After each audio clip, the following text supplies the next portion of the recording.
The Baltimore Ravens are officially playing the Kansas City Chiefs in week 1 of the 2024 season. We analyzed the pros and cons of the matchup and the timing, all that and more coming up next during this episode of Locked On Ravens.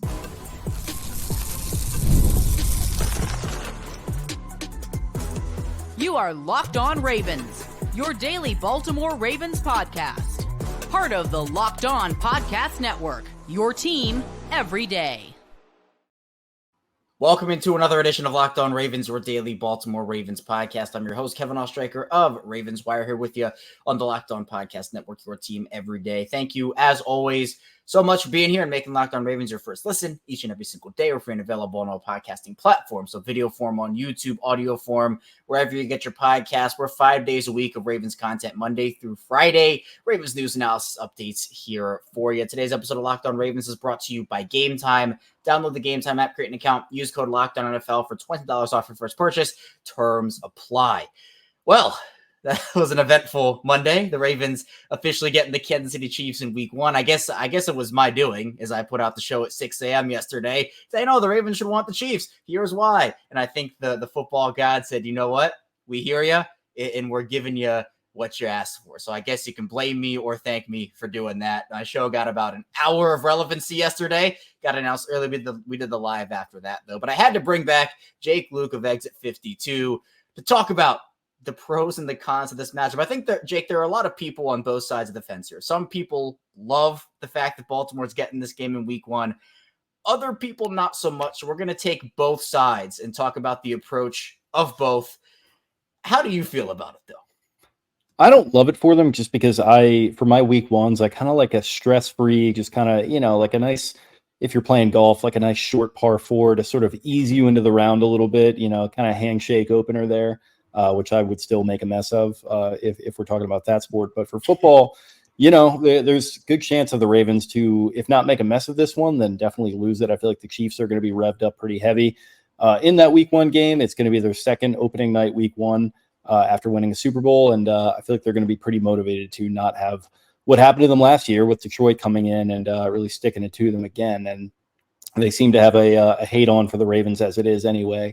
And they'll be looking to continue to rub Baltimore's noses in it after the AFC Championship. They have no quarter in them. So I don't know. From my perspective, I don't really love it because, like I said, I like to kind of be eased into the season. Nice, like 1 p.m.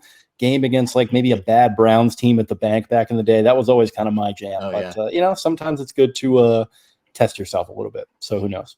We know those week 1 Ravens can be pretty feisty. Jake Louque's history over the past, 5, 6 or so years. Historically, the Ravens have been pretty good in week 1, but you mentioned the pre-celebration of the championship, right? Pre-game stuff, honoring the championship Chiefs, and we know who the Chiefs went through to get to the Super Bowl, and that was Baltimore. I think there will be a motivation factor for Baltimore. I think there was going to be one anyway, regardless of when they play, just because they understand that, hey, this is the team we need to go through. And the regular season is not the be-all, end-all. We know that from last season, where Baltimore was the best regular season team by a pretty good margin, but they didn't show up when it mattered against Kansas City. I think for the players on last year's team, this could be a boost for them. Obviously, they still have to go out there and win the game, but I do find that to be some level of a pro. I don't know how much stock you put into that, Jake, but I think it will at least help them understand why it's so important, especially seeing all that celebration as to, look, we know we have to go through this team. Let's go out there and give it our best shot in week 1. Yeah, and I think I saw you putting maybe it was you putting out the Stephon Diggs meme or something to that effect. Yeah. That sort of kind of hit me in the wrong funny bone area there. I was just like, oh man, like he's absolutely right. Like this is what it's going to turn into. And I guess for all the sort of je ne sais quoi of sports, that certainly is a part of it. So I don't know. We'll see if that has any kind of motivating factor. But the Chiefs are going to be revved up too. They seem to really reserve a special hatred for these other AFC challengers too. They don't like any of these other teams, like the Bills, like the Bengals, getting any kind of shine either. So any chance they get to stuff those teams in the locker, Ravens included, they're going to do it. But like you said, it's a good benchmark to put yourself up against. And at the very least, you get the hardest game on the schedule ostensibly out of the way in week 1. So there are definitely advantages to it. Right. I think, again, regardless of where this was, week 1, week 8, 12, 18, the Ravens would have had this circled. There's no doubt about it. But I also think part of the reason why the NFL did this, in my opinion, is you want to have Lamar Mahomes center stage primetime. I mean, that's obviously one of the key money-making matchups for the league. And, you get later in the season, I think health is a big part of this, Jake, where hopefully the Ravens and the Chiefs will be at full strength. Obviously, preseason injuries happen, training camp injuries happen, but you go to week 13 and have the Chiefs lost half their offensive line or the Ravens lost half their secondary. I think for an early test, both teams being at full strength does give you that. Now we'll talk in the second segment about some other ways it might not do that. But from a health perspective, you're getting hopefully the best of the Ravens, and then you're getting the best of the Chiefs, hopefully as well, going head to head. Yeah, it's a good point. I think that's a good way of looking at it. And, it's definitely, to your point, if they do meet again in the playoffs, so both teams will probably look very differently for a lot of different reasons. So yeah, this will be an interesting test for them. They haven't really, like I said, they don't get a ton of these big week one tests. I remember that Raiders team that they went and played in Vegas for that opener a couple years ago. That wasn't the best Raiders team, but when you get into week one, you're always getting a team's best. So the Raiders wind up beating them in that crazy overtime game. The Ravens probably shot themselves in the foot 7 different times, like they managed to a lot during that 2021 season. So yeah, hopefully they'll play a little bit better than that. But like you said, you're going to get the best shot of pretty much any team in week one. So yeah, that's always how it goes. And I think also when you're talking about Baltimore, I don't know if revenge is the right word I want to use here, Jake, because I think the revenge would come in the playoffs. Like, the regular season is kind of just the regular season at this point. And I feel like even just in the fan base, it feels like the excitement for the regular season is just at an all-time low right now, because they can have a great regular season, but it doesn't matter if they don't get the job done in the playoffs. And obviously we saw that last year. But for the coaching staff, I think it's also a big opportunity. We're going to get into the coaching staff a little bit more in the second part of the show. But I think also this is the first week of year 2 of Todd Monken. And I think last year at the beginning of the year, we saw a little feeling out process for him, for the players of like, okay, how are we going to do this thing? I think it's going to be a better equipped offense this year. There are still going to be areas where you're working, right? We'll talk about the offensive line, Derrick Henry coming up. But I think that if anything, we're going to see a better evolved version, hopefully, of Todd Monken's offense against what, again, was a very good Chiefs defense last season, but they did lose L'Jarius Sneed, and I think that's a big point. Yeah, definitely. That was a loss that really can't go understated. And it is flying under the radar a little bit because you think about the Chiefs and you think of Mahomes and Andy Reid and Kelsey and all these guys. But L'Jarius Sneed is a dog, and he was a dog for them. And Ravens fans saw it firsthand in M&T Bank Stadium with what he did against Zay Flowers. So, yeah, I think missing out on him is, it certainly could be pretty big in this matchup. We'll have to see if the Ravens are sticking with this wide receiving core. Obviously, they re-signed Bateman to the 3-year deal. It seems like they want him to be the starter right now, but do they bring in a veteran in between now and then? It seems like guys are getting snatched up left and right, so this might be the core that we're looking at. And we'll see if they're, what tricks they're going to have up their sleeve. Because you mentioned the year 2 of the Todd Monken offense. I feel like if we don't see any kind of evolution, that will be a disappointment. And I think we are going to see some, and the perfect time to roll some of that stuff out is going to be in week 1 when nobody has any film on yet. Yeah, I think if they run the ball 6 times again in this game, they'd honestly be more of a disaster than the championship. You know what I'm worried about? Is they're going to run the ball 40 times and they're never going to throw and they're going to get down, and it's just going to, because they're just going to want to prove a point. We signed Derrick Henry. Yeah, right, exactly. We heard everything you complained about. We ran it, 40 times, and we lost the game 30-25 or 40-25 or whatever it might be. So I don't know. It's like I keep harping on. I don't feel great about it necessarily. But we'll see what happens. I'll be excited to see Henry in a fit with this offense and what they can do. At least it's really going to be about what to take away from the game, I think, more than it is the result. Just keep it close. Yeah, and speaking of guys who the Ravens are going to miss out on, at least probably Rashee Rice, based off of all the legal troubles he's been in this offseason, I'd be genuinely shocked if he was not suspended for this game. Obviously, they bring in Marquise Brown there. They have Xavier Worthy, but you kind of like your chances a little better here for Baltimore, not having to go up against that trio. It's just Marquise and Xavier Worthy. And again, those are speedsters and they'll cause their own problems, but not having to face off against Rice. Again, there's been no suspension announced at the time of this recording, but when it comes down, I think Baltimore missing out on him does give them a little bit of an advantage, especially with how they've restocked their corner room. And some of the narratives I'm already seeing about this game ginning up, which are kind of, raising my blood pressure a little bit, is you get the highlight of the Travis Kelce touchdown in the AFC Championship game, and people are like, oh, this soft defense. Well, you know, that was one touchdown of 2 that they scored in a game that they scored 17 points. I think the Ravens defense is done dirty narrative-wise by the fact that the offense is the one that didn't show up in that game.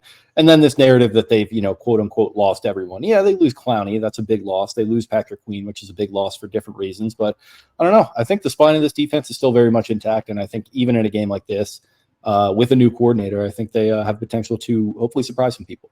Right. I mean, Justin Madubuike re-signed, Roquan's still there, Kyle Hamilton, Marlon Humphrey. I mean, they lost guys. I mean, we're not going to sugarcoat that. Like, you know, you said it, Jake, and obviously they've lost others as well. But I think, one, they're not done. It feels like Derek DeCosta, especially last offseason, proved that he goes and he adds veterans. You can literally add them during the year. Week 3 is when Kyle Van Noy came in. But to me, the corner room being restocked is a really positive sign. I think the defense, again, that was the calling card for Baltimore. I know the offense had their spurts and everything, but that defense allowed no points in the second half to Mahomes and company, if I'm not mistaken. I kind of blocked the whole game out of my brain, so I don't remember a lot of the particulars, but it looked like it was going to be that 35-32 shootout early. You know, Chiefs go down, score, Ravens go down, score, Chiefs go down, respond again. And then I just think Baltimore panicked and said, yeah, this is going to be a shootout, and we have to abandon the run game. So hopefully none of that, but advantages in this game for Baltimore and pros, but also there are some cons to the matchup as well. So coming up, we'll talk about those and a lot more. Stay tuned. We got a lot to get to on Locked On Ravens. First, the show is brought to you by Gametime. And look, for NFL games, there can be frustrating experiences when trying to get those tickets. I personally, trying to get to some games, have had some frustrating ticket buying experiences before. Sometimes I wasn't sure if the seats were good. Other times I couldn't find last minute tickets. Sometimes there were no good deals whatsoever. But Gametime is the place to be with. Good last minute deals, all them prices, views from your seat, and the lowest price guarantee. Gametime takes the guesswork out of buying NFL tickets. And we know the schedule release is coming out tomorrow, but of course we now know the Ravens and Chiefs are facing off in week 1 of the 2024 season. So that to me, look, that'd be a game that I would love to attend. Also, you talk about some of those division rival games, the Steelers, the Bengals, the Browns, all of those would be great Ravens games to attend. And you're talking about Gametime, they have a ton of features over on their app, such as last-minute deals where you can save 60% off buying last-minute tickets for sports, concerts, comedy, theater, and so much more. Plus, the Gametime app also has flash deals, zone deals, all-in pricing, seat views, the lowest price guarantee, Gametime ticket coverage, and so much more. Take the guesswork out of buying tickets with Gametime. Download the Gametime app, create an account, use code LOCKEDONNFL for $20 off first purchase. Terms apply. Again, create an account, redeem code LOCKEDONNFL, spelled LOCKEDONFL for $20 off. Download the Gametime app today. Last minute tickets, lowest price guaranteed. We're back for our second segment of Locked On Ravens. Kevin Oestreicher still here with Jake Louque. And Jake, now we're going to feed into your side of the whole situation. I know. Yeah, sorry if I stepped all over this segment. No, you're good. Yeah. You're good. To me, though, there are some things I'm worried about. The first one, and I'm interested to hear your opinion about this. The Ravens lose Mike McDonald to Seattle, right? That was essentially gave Ravens fans no time to breathe. It was loss, McDonald goes. They bring in Zach Orr, who I think was a good hire, and I think it will turn out to be a good hire. But Zach Orr has never called plays before, and this is going to be an experience for him, a learning curve in a way. He's been around the organization, obviously, both as a player and a coach. But your first defensive coordinator assignment is a future Hall of Fame coach in Andy Reid, a future Hall of Fame quarterback in Patrick Mahomes, and that offense. I'm not counting Zach Orr out here, but it is going to be a tall task for him to have, you mentioned like the bad Browns teams and like Houston rookie CJ Stroud. Like that to me is like, okay, that's an easier way in type of game. This is a no way that for Zach Orr. I can just, I don't know if NBC has this game. I feel like they probably will. I can just hear the Collinsworth chuckle as Andy Reid deploys this little Mickey Mouse ring around the rosy, type trick play that's going to, get one of these young guys, maybe Wiggins gets victimized or something like that. And Collinsworth going on and on about this veteran Andy Reid and all the fun toys that Kansas City has. And I can just feel my misery just already, 6 months out or whatever we are. So yeah, it's going to be tough. It's going to be tough for Zach Orr, who, like you said, never called plays before, but he does seem to have the ear of this locker room very well. If you listen to interviews with guys, we actually talked to Trenton Simpson a little bit over at Jimmy's Seafood, Spenny and I did. They all seem really fired up about him. He's a young guy. He can relate to these dudes very, very well. And they still have some young players on this defense. It feels like it is a little bit more the veteran side of the ball in some ways because of the presence of a Roquan Smith and a Marcus Williams and some of these other guys. But Travis Jones is going to be asked to play a bigger role this year, I think. And Odafe Owe, he's a veteran now. He's going to be asked to step into that Clowney role a little bit. So it's all about how you deploy him. And I think it's all about getting Travis Kelce off his spot, number one. So I think if they're able to do that, they'll probably be able to stifle them a little bit and keep them frustrated, because I'm not expecting Xavier Worthy to go crazy in this game. It's going to be his first game in his NFL career. And, we know all about Hollywood Brown. He's a good receiver, but he's prone to some mistakes in big moments. So if you can keep this thing close, maybe send one old Hollywood's way. We'll see if he can make the play there. And if he does, I'll tip my hat to him. But I don't know. I'd maybe like the Ravens' chances in that situation. Yeah, maybe he can gift the Ravens with an old Detroit Lions performance from a couple of years ago that would benefit the Ravens this time instead of hurt them, although Sammy Watkins, Lamar, and Justin Tucker ended up making that performance. I think it would be talked about a lot more, that performance, Jake, if they had lost that game, and somehow miraculously they pulled it out, which is crazy to think about. But another thing that some people are worried about, and I've seen it, and I echo this as well, is with the offensive line. They're going to be putting a lot of new guys on that offensive line. Obviously, only Linderbaum and Stanley are returning. And you would think that with that pass rush, obviously Chris Jones in the middle, they got Karlaftis, who's great. I don't think Amenahu's going to be recovered by this point, if I'm mistaken. I don't even know if Amenahu's on the team anymore, for being honest here. I'm going to look it up while I'm talking. But I think, to me, he's still there. But again, I'm not sure if he's going to be recovered. But you would hope that, maybe if you get this game in week 13, those guys would have gelled already. They would have mixed together. They would understand each other. But I do think there might be a little bit of a, hey, this is a new group for the most part, getting together, trying to figure out some stuff and how to play next to each other. Linderbaum's going to be rock solid. Hopefully, week one, Ronnie Stanley, it's probably the healthiest he'll be all year. So hopefully you get your best performance. But with some of these new guys, it'll be the first game if Angie Voorhees wins that job. Same thing for Rosengarten. So do you have concerns about the offensive line not being fully meshed going up against that Kansas City pass rush? I have concerns about them not meshing all year. I mean, I hate to be a Debbie Downer, but I've been harping on this all offseason, and I'm going to continue to harp on it. And they talked about the want to rebuild the offensive line, and I totally get that. But sometimes, and I feel like oftentimes, rebuilds are not a one-year proposition, whether you're talking about it on a macro scale with an organization or if you're talking about a position group. And as I look at it right now, Josh Jones, intriguing piece. Rosengarten, intriguing. I would even say promising piece. Voorhees, intriguing. I wouldn't quite say promising. Everyone seems to be kind of sold on this guy. I shouldn't say everyone. That's anecdotal Twitter brain, and I'm a victim to that, and I'm trying to get better about it. But, I see some stuff where people are maybe a little excited about him. Even Ben Cleveland, people are really starting to buy into him. I'm not really sold based upon some of the attitude and work ethic stuff that I've heard with Ben Cleveland over the years. So I don't know. It's kind of do or die time for a guy like him. And then some of these other guys, like you said, they're getting their first opportunity. So I don't know. I really hope to see them get off to a good start here in this game, because if they don't, I'm going to have concerns throughout the entire season. I trust Joe D'Alessandris as much as anybody, but you need to stock the cupboard. You need to go and buy the groceries. And they kind of skimped on groceries a little bit, or at the very least, they're hoping that, the produce that they got from Whole Foods, at the back aisle is going to work out for them, or maybe it's going to last a little bit longer, or whatever the analogy might be there. I don't know. I'm just not entirely sold yet. And it all strikes me as a little odd that the big move was to sign Derrick Henry, but then you're betting and gambling big on the offensive line. I don't necessarily love it, but hopefully they prove me wrong. Yeah, I think I was a little shocked when they didn't take another offensive lineman after Rosengarten. Now, apparently their guard board had been pretty drained by the time they're on the clock, and it makes sense. A lot of the guards that I had pretty highly rated also were gone, but we're going to see it's a lot of unprovenness when it comes to Baltimore and what you're looking at right there.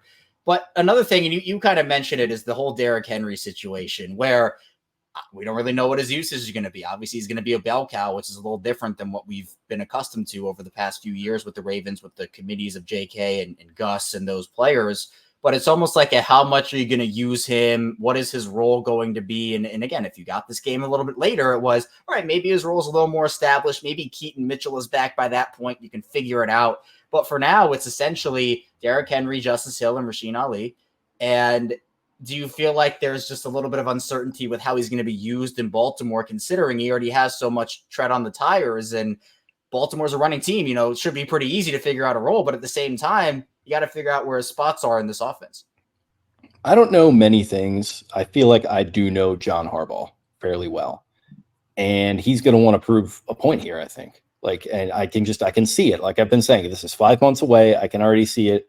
They run twice into the offensive line with him, whether it's one of these young guys or even a Ronnie Stanley with limited mobility, and you get yourself into like a 3rd and 8, and then they throw and it's incomplete, and panic starts to set in. And then maybe they stay stubborn and they keep trying to go to him and it's not working out. I don't know. I could just see it being kind of a square peg round hole, but I think they're going to want to, like we were talking about earlier, I think they're going to want to prove that the move to go and acquire this guy was the right thing. So they're just going to keep trying to feed him and stick to their game plan, and maybe they get themselves into a hole. But thankfully for them, I think they do have enough weapons, even with the fact that they didn't add anything at wide receiver and they lost Beckham. I shouldn't say anything. They obviously drafted Tez Walker, but wouldn't expect much from him early in the year quite yet. Even without having made that big splashy additions, I think these guys are competent enough that they can hang in there in a shootout if they need to get into one. I just hope that it doesn't turn into one early because they're, letting emotions or letting kind of the narrative around this signing dictate things a little bit. I want to maybe have them subvert expectations a little bit, come out throwing, and then let's say you get yourself up by a touchdown or two, then you start to lean on Derek. I think that's probably the way that I would go. And if you use the pass to set up the run, maybe that could get your young offensive line out in space a little bit and open things up for them. So I don't know. They're a smart coaching staff. Maybe they will subvert expectations like that. I fear the otherwise, but who could say? We're 5 months away. Yeah, I think one of the big things that a lot of people just want to see is a better, more balanced game plan. Like that's just pretty much you got a wish list. Number one thing for a lot of fans is probably just balanced out game plan, not what happened in the AFC Championship game. But if the Ravens do win or lose this game, Jake, what does it do for the team? If it's a win, is that like, you can ride this momentum out for the rest of the season? If they lose, is it like crushing is going to impact them? What do you think it does for the team? And I mean, what would it do for you, the fan base, everybody who watches this team and covers them? Yeah, I think that a win would be massive. I mean, these guys definitely have this one circle on the calendar. You've already got Arthur Mollett talking about it on social media. I think these guys, especially these veterans, are going to want this one pretty badly. So I think that would be a huge thing to ride off into the sunset after week one with, and you can definitely build some momentum based off of that. A loss isn't going to be the end of the world. We talk about these guys and Mollett and some of these guys that are going to be circling on the calendar. I think they know that they're going up against the big guns here, that things are going to be kind of not working in their favor with the fact that week one in Arrowhead, the place is going to be jumping. It's going to be all about the Chiefs and the coronation of, the next great dynasty, Taylor Swift. God willing, those two are still together. I'm sure she'll be up in the box if they are. Who knows if the PR will have been drained out of the blood from the stone from that, and that'll be done by then. But we don't have to go down that road. But I don't know, man. Like I said, it just feels like it's going to be all Chiefs all night. As far as the public relations around this game goes. So, like I said, if they get a win, like you said, big time feather in their cap and they can carry it with them. But if they do lose, just perform admirably. And like I said, no matter what they say, I think they know as well as any of us, if they get out of there, close loss, let's say they keep it close, and as the Chiefs want to have happened, maybe a call or something goes against the Ravens and they walk out of there feeling a little slighted, that could be fuel going into whatever the week 2 game is. So it's one of those things. And you mentioned the game plan. I mean, people talk about a game plan as if it's this kind of set in stone thing. A game plan, you got to consider the fact that it's a living, breathing thing. It's dictated by what happens on the field. It's dictated by the tempo. So like I said, just don't panic. Don't get too crazy. Don't box yourself into one corner, and just go out there and play a solid 4 quarters. And like you said, stick to the game plan, deviate from it if you feel like you need to. And overall, just be fluid, be water, like Bruce Lee said, and try to feel good about yourself coming out of this week 1, no matter the result. I think that'll be the key. But yeah, if they do get a win, that would be massive. I would be, I don't know, I'd be pretty shocked sitting here right now, 5 months out from it, thinking about that game. But we'll see. Yeah, I feel like that underdog mentality almost fits what Baltimore likes to feed into, where they like being the underdog. I think I saw over on FanDuel, they opened, Jake, I think 2.5-point underdogs right now. So obviously you mentioned we're 5 months away. We're going to probably see that line shift a little bit over the next couple of months, but it feels like Baltimore loves being the underdog and figuring out, hey, look, no, people are sleeping on us. We're going to go out there and shock the world. So I almost feel like that's another pro to this whole thing is you're right. It's going to be Chiefs for that entire week. Honestly, it's already all about the Chiefs like today. Yeah. So you're moving that. It's going to be months. I think that feeds into what Baltimore likes. What about that? Yeah, I mean, that Raiders game, what was weird about that one a couple years ago when they opened on the road, it feels like they don't do it that often, but that was one of them. And I keep going back to it because it was that first game in Allegiant Stadium, I'm pretty sure. Yeah. And, the Ravens, even with all that, the Ravens were a road favorite in that game, if I remember correctly, or maybe it was a pick 'em. Yes. And I don't know, that just felt weird to me. That's a weird spot to be in, being a road favorite in a big game like that, where all the attention is kind of on this one thing, if not that Raiders team, then the opening of that stadium and everything. And it's just kind of weird vibes to have to go up against that kind of narrative. I think you make a good point there, where they certainly do thrive in the underdog role. And they did it a lot last season, and they managed to ride that wave all the way to the 1 seed and a Lamar Jackson MVP, where his whole motto that whole season was like, look, we're just going to stay locked in. We're not going to go too crazy. We're not going to get too up or too down. I think this is a situation where maybe they are going to try to ride that underdog wave and get themselves up for this one. And I think, well, that they should. And hopefully it'll help them ride it all the way to the victory. But, we'll see what happens, like I keep saying.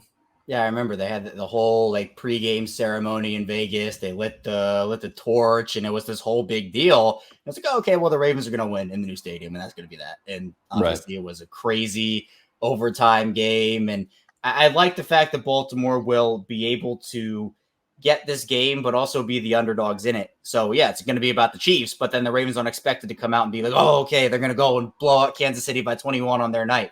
Whereas I think some people also, Jake, might have some remembrance of that 2013 Denver game where Peyton Manning and company. I had him on my fantasy team though, so I guess it was worked out in a way for me.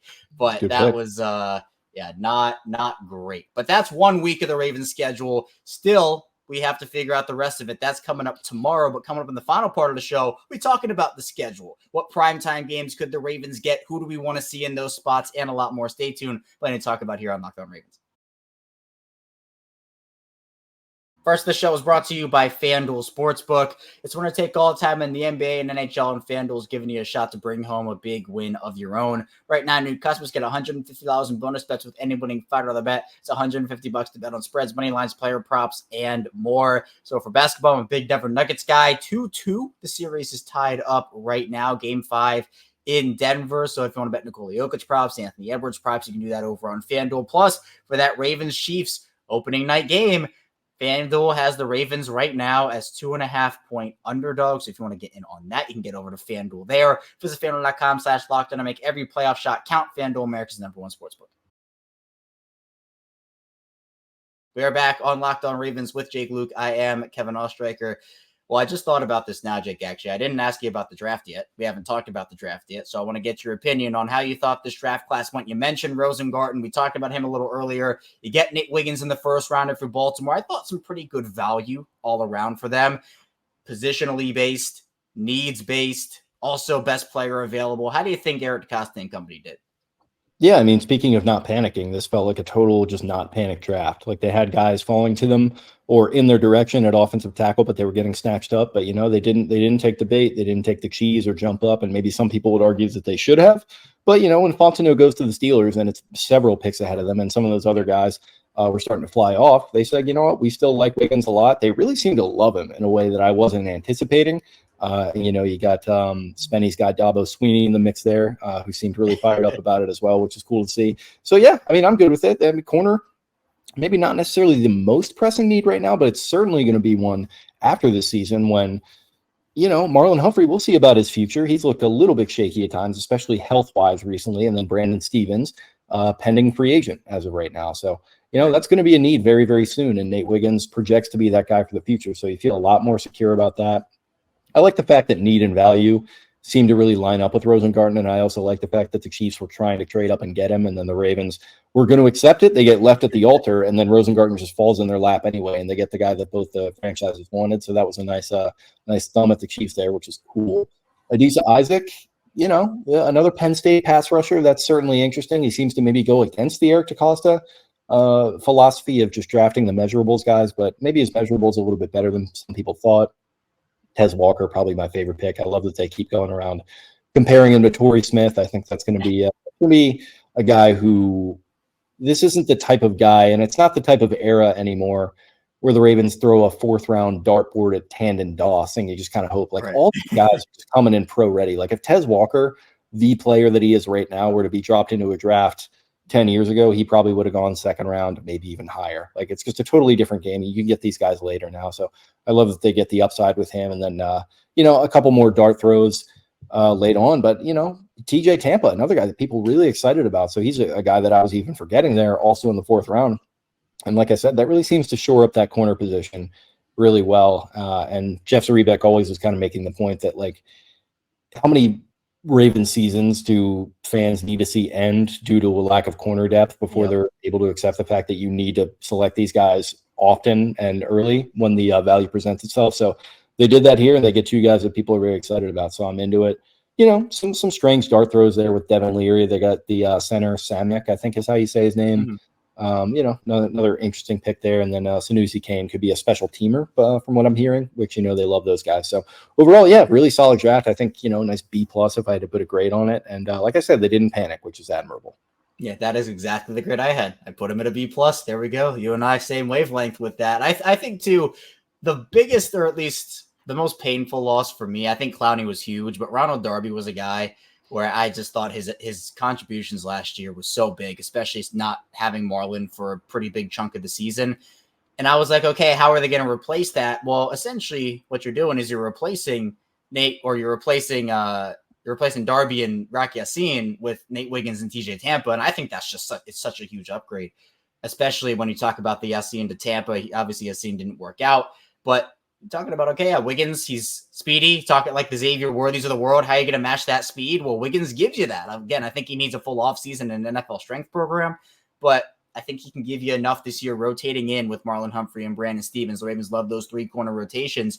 And you talked about the Torrey Smith comparisons for Tez Walker. Both those guys, I think the stats already been put out, but both ran a 4.3 640. So that's the one thing I know. Torrey's more in like 6 foot, 6'1" range. Tez, though, is more like 6'1", 6'2". So you're getting a bigger Torrey Smith. I know the game is played a little differently nowadays, but I definitely think for those two, it could be you're getting that Torrey Smith-esque receiver for Lamar. I think a lot of people have been asking for that for a while. Yeah, no, I think and it's just good that they continue to throw darts at the board. I mean, there were several years where Ozzie just wouldn't even sniff a wide receiver in the entire draft. Like he just didn't care to do it. And I understand that that's the way that it was when he was coming up, but especially in some of those later Flacco years where he was hurt and, you know, he was on that super expensive contract. They just would not do enough to supplement that position for him. And right in front of their very eyes, the league changed to the point where it was more and more important, and they just never adjusted until DaCosta came around. He's picking these guys every single year. Often he definitely will, you know, pick them at the 4th round, like at the latest. You know, it's often earlier than that. So the fact that Tez Walker, you know, he got picked later than like a Miles Boykin, I expect him to pan out a lot better than that, or at least I hope. So it's nice to see the value. It's still being placed, and the emphasis is still being placed. I know some people maybe would have preferred them to pick a guy a little bit earlier, but when you talk about value lining up, I think this is about as good as you could have done. So it's nice to see. Yeah, Boykin, I think, played like he was Zay Flowers' height, and Tez Walker plays like he was Miles Boykin's height. So I think that will work out in the favor. Contested catch, bigger bodied player. And that's what the Ravens needed. They have their route runners. Bateman's a great route runner. Flowers is a great route runner. You and I talked about it, you know, earlier before the draft, just like there's a certain type of wide receiver, and the Ravens went out and they got that guy. So that gives me hope.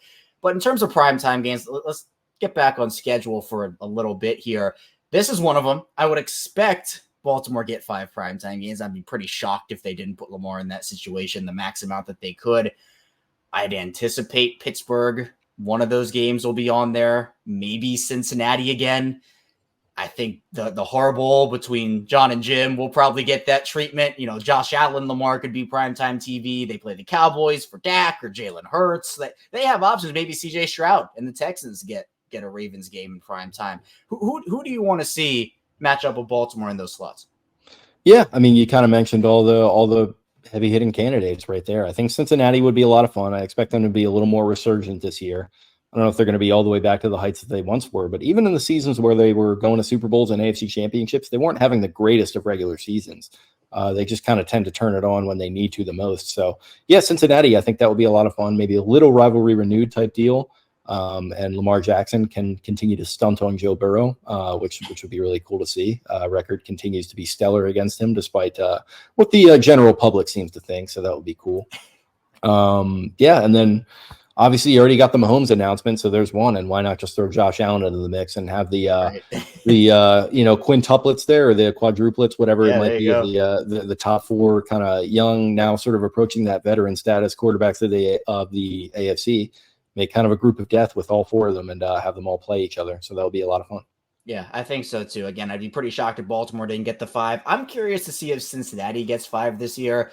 With Lamar the Ravens only got 3 last year. And I think that's a lot because Lamar got hurt to end the regular season the past years before last year. And there was like, oh, well, we want to give him the games, but what if he gets injured? I don't know if the Bengals get that treatment by the NFL this year, just because Burrow, he has been injured. It's been not consecutive years, but that was a big injury.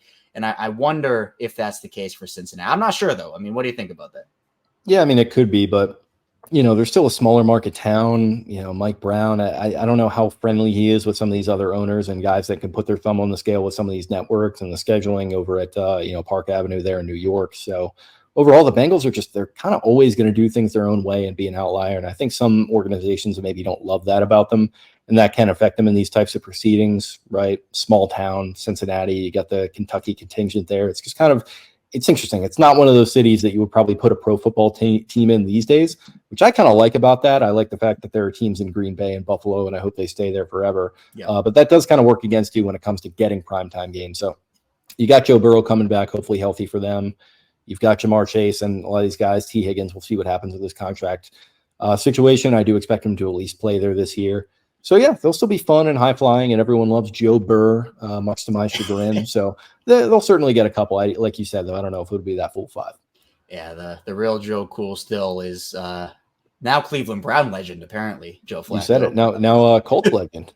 Yeah. That's right. I forgot he was there. Still making a career for himself. So, Joe. Anything to avoid having to go home and take care of 7 kids or whatever he has now. He's going to go. I mean, I don't know if Richardson, I think, is going to be really good, but if they need a spot guy for a week or two, you can't go wrong. I mean, they just have swag backups. I mean, they got Minshew last year. They got Flacco this year. They're just going, if Flacco grew back the Fu Manchu with the money, I mean, Gardner was rocking it. So I don't know. They've had swaggy backups for a while now there in Indianapolis. But Jake, I appreciate you. Thanks so much for hopping on. Tell people where they can find you and what you're working on here. Yeah, anytime, man. Always love coming on here. You guys can find us at Exit 52 Podcast, wherever you get your pods, or on YouTube as well, where you can watch them. Right now, we're deep into Orioles season. We go live after every single series, so that's usually on Wednesday night, Sunday night, sometimes a little bit deviating from that, though. Also covering Ravens once a week on the Jumbo Set, which is on the same feed. So if you just hit that subscribe button on YouTube, you can get all of it. Like I said, multiple episodes a week. Covering Ravens, covering Orioles. You can find us on social media at Exit 52 Podcast on Twitter and Instagram. And I am at Jake Louque, and that's spelled Louque. So check us out. Be sure to follow Jake everywhere. Follow Exit 52. Great work over there, and it's exciting. The Orioles are in contention again, top of the MLB. So it's really exciting. And plus the Ravens season, I know excitement might be a little lower based off of how last year ended, but I think once the season gets closer, it'll start to ramp up. It's nice sometimes, though, isn't it? We don't need to always be kicked into overdrive about the Ravens. I think my adrenaline is just about worn thin from them for the past 5-year run or so that they've been on. I'm good to have a nice little just quiet off season, and we'll talk to everybody in September. Yeah, you recharge going, and then you go full throttle in September. Sure. Sometimes it is needed to do that. I'm with you, Jake. And the Orioles now, it used to be, they're going to lose 100 games again. There's not really much between football season, but now they're probably going to win 100 games again, hopefully, and it gives you something else to relax and be a part of and watch. So appreciate you hopping on again, Jake. Again, be sure to follow him and be sure to follow us here on Locked On Ravens. Be sure to subscribe, follow along, video form, audio form, 5 days a week Ravens content. Coming up tomorrow, we'll be back here, more Ravens content. Of course, stay tuned. I'll see you right back here tomorrow on Locked On Ravens.